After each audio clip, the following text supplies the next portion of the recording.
My dishwasher won't start. It'll stop your routine in its tracks. No, just take up a lot of time as I take time to wash them by hand. Yeah, there's not much other option since there isn't a dishwasher equivalent of the laundromat. Have you checked to make sure the dishwasher is plugged in? It's a dishwasher, not a toaster. I wouldn't have unplugged it. Someone could have unplugged it or disconnected the plug, moving it, working on the unit, or working with the garbage disposal. It should be plugged in. If you have a dirty kitchen, rats or mice could have chewed through the electrical plug. I don't have rats. Crazy ants like electrical circuits and water too. They could be nesting behind the dishwasher. That's the source of nightmares. But I don't see ants either.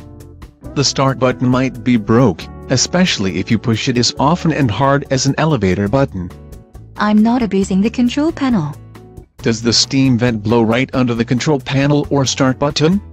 The start button might be rusted or shorted, as could the control panel itself. A control panel is expensive to replace. I might as well replace the whole dishwasher. Maybe the issue is a motor instead. Perhaps your start button works, but the problem is that the motor won't start.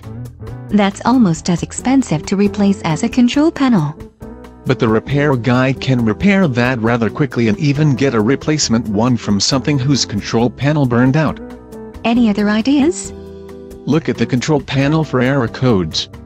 That might tell you that it is something like a blocked water intake valve or burned out motor.